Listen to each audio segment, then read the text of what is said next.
31 बार कांग्रेस इस देश के संविधान में संशोधन किया है। उस टाइम लोकतंत्र खत्म नहीं था, इमरजेंसी लगाया गया, उस टाइम लोकतंत्र खत्म नहीं था। अभी मोदी जी क्या लोकतंत्र खत्म करेंगे? मोदी जी बोले तीसरे टर्म ऐतिहासिक होगा। अगर वन नेशन वन इलेक्शन की बात की जा रही है तो क्या लोकतंत्र खतरे में चला जाएगा? अगर देश में रामराज आएगा तो क्या लोकतंत्र खतरे में चला जाएगा? 80% की आबादी वाला हिंदू अगर हिंदू राष्ट्र मांग रहा है तो क्या लोकतंत्र खतरे में चला जाएगा?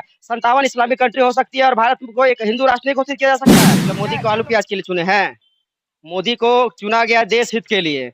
मोदी को चुना गया कि कैसे हमारा देश आगे बढ़े, 2047 में कैसे विकसित हो। मतलब आलू प्याज में सिमट जाइए। आज तानाशाह जो मोदी को बोल रहा है लोग, जरा याद कीजिए, जब देश में इमरजेंसी लगाया गया था, आपके आपके अपने दादा और घर वालों से पूछिएगा, घर से पकड़ पकड़ के नसबंदी करा दिया जा रहा था।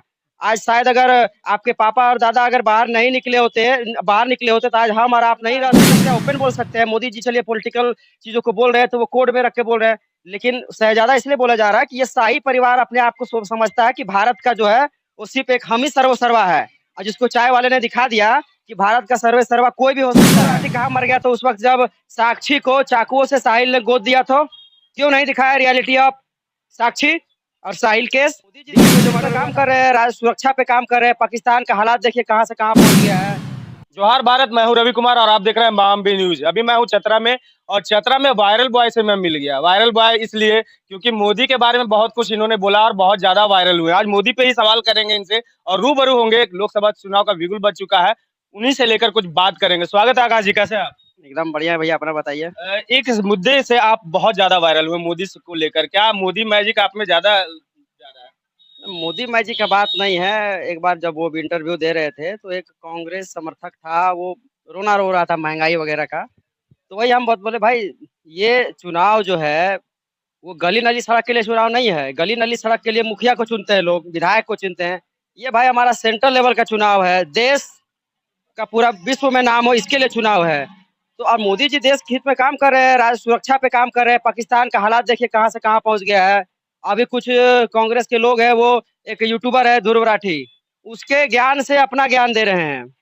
आप चीजों को समझिए। मतलब कांग्रेस समर्थकों का माइंड इतना खराब हो गया है कि वो दूसरे का ज्ञान ले लेकर के ये कर रहे हैं। आज का रियलिटी ऑफ इलेक्ट्रल बॉन्ड ये दिखा रहा है।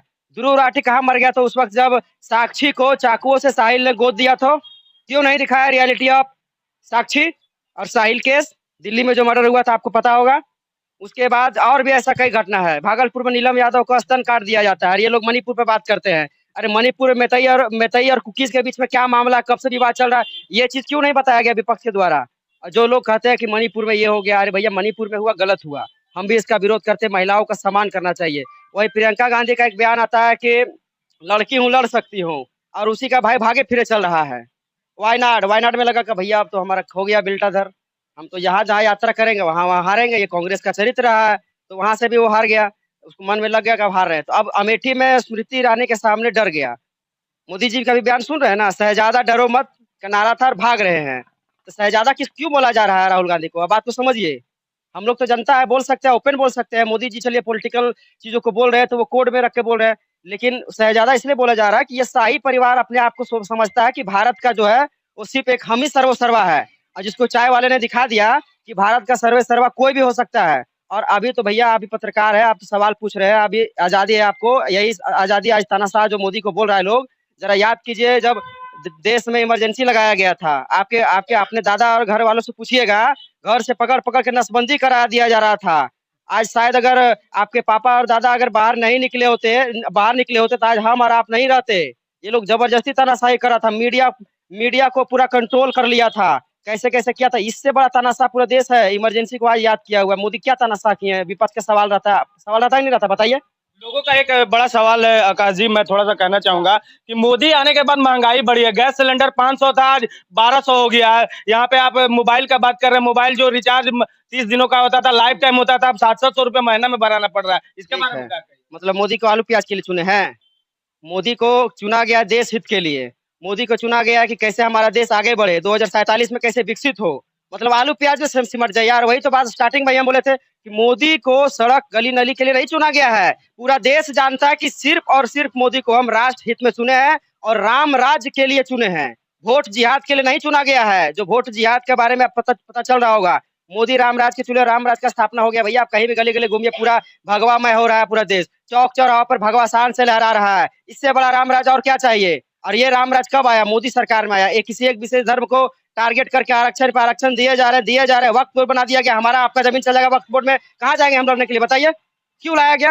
अरे भारत को सेकुलर कंट्री बोला जाता है, सेकुलर वर्ड कब जोड़ा गया भारत में, संविधान लागू होने के बाद। तो ये सब चीजों को समझिए। जब भारत अपना संविधान का जो मूल पन्ना है उसमें पहले रामायण के कई चित्रों का भी वर्णन किया गया है, उसको हटा दिया गया। तो अगर उसको धीरे धीरे जोड़ा जाएगा, हमारा एक रामराज की परिकल्पना जो हम लोग देख रहे हैं, जो योगी जी पूरा करेंगे मोदी जी के बाद, सबको पता है 29 में मोदी जी के बाद योगी जी आ रहे हैं। तो ये सब चीजें चल रहा है, तो क्या दिक्कत है। महंगाई कहाँ महंगाई है। आपका जमीन का रेट 2014 से पहले कितना था बताइए आप। वही 5-10 हजार आज जो भी हो, अभी कितना हो गया। लाखों मतलब जमीन महंगा चाहिए और आपको आलू चाहिए 1 रुपए किलो। एक चीज और कहना दो चाहेंगे। 2014 में पेट्रोल का रेट क्या था बताइए। 100 रुपए। 100 रुपये, उससे कम था, बता देते हैं। 2014 में कम था। अब 2014 के बाद अभी का रेट और 2004 से 2014 का रेट मिलाइएगा, कितना परसेंटेज का बढ़ोतरी हुआ है। और वैट और ये जो टैक्स लगाता है गवर्नमेंट, स्टेट गवर्नमेंट, उसको भी पढ़िएगा जो लोग महंगाई करो। और चावल भैया, जब हमारी क्षमता है कमाने का 1,000 रुपया, तो हम जरूर यहाँ 5,000 का किलो वाला चावल खाएंगे। अब हमारा देश आत्मनिर्भर किसानों पर है। खेती भी कीजिए, ये भी कीजिए, सब कुछ कीजिए। लेकिन अब अगर बात करें मजदूरी का, मजदूरी नहीं बढ़ा है। ये सब चीज जो है वो नहीं दिखेगा।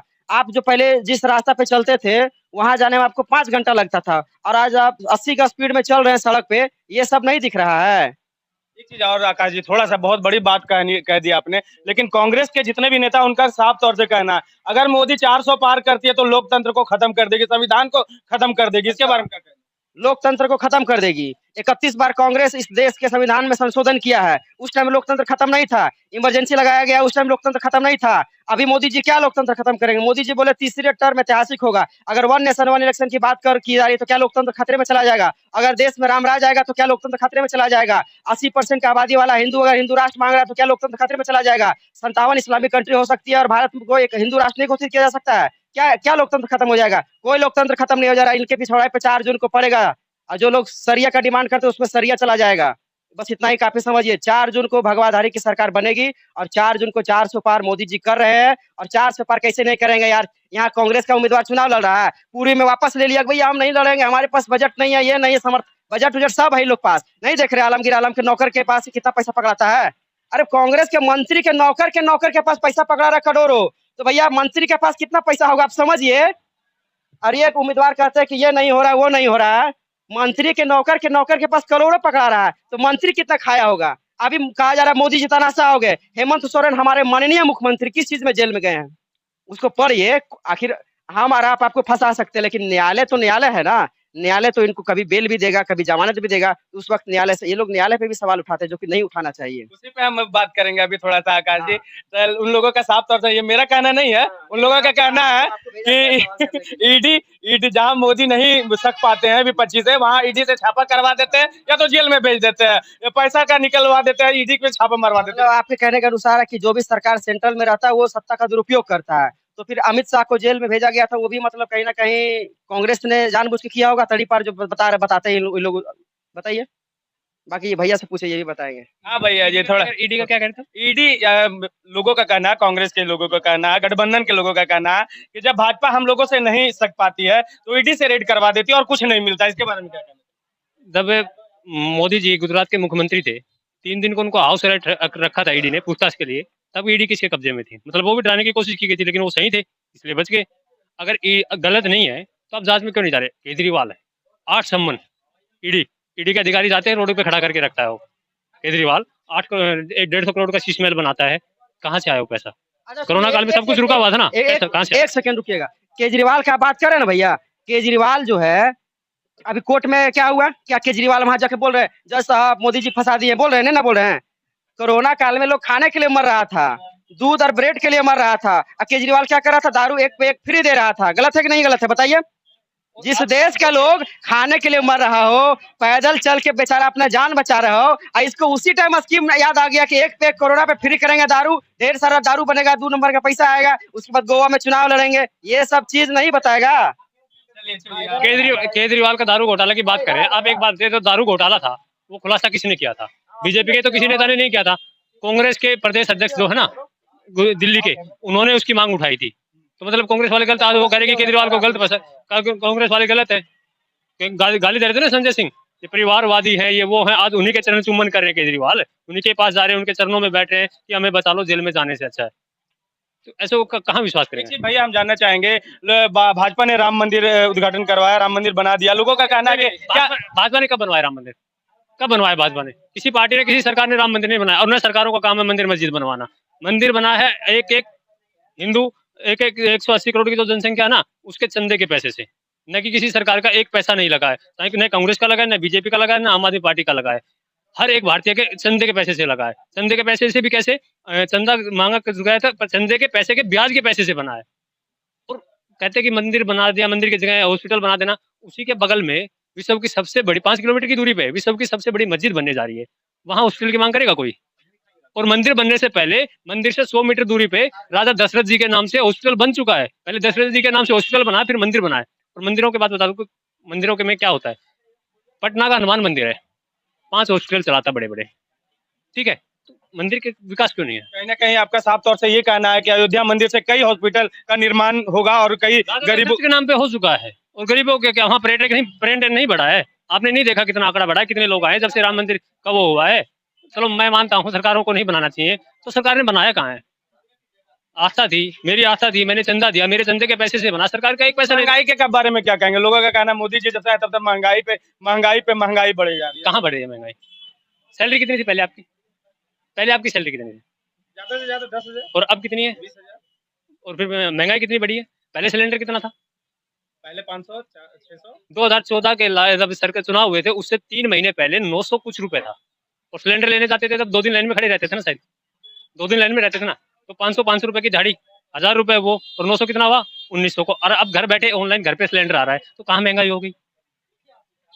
चलिए, बहुत बहुत बड़ी बात कही है, और कुछ दिनों में फिर से रूबरू कराऊंगा। इन लोगों ने साफ कर दिया कि मोदी के आने के बाद क्या महंगाई बढ़ी है, क्या हुई है देश में, क्या विकास हुआ है और क्या होने वाला है। आकाश जी ने सारा धागा खोल कर रख दिया, और इतना धागा खोला है कि उनसे मैं इंटरव्यू दोबारा जरूर लूंगा और आप सबों से रूबरू जरूर कराऊंगा, ये लोकसभा चुनाव खत्म होने से पहले। कैसा लगा न्यूज जरूर बताइएगा। मैं हूँ रवि कुमार और आप देख रहे हैं मामबी न्यूज।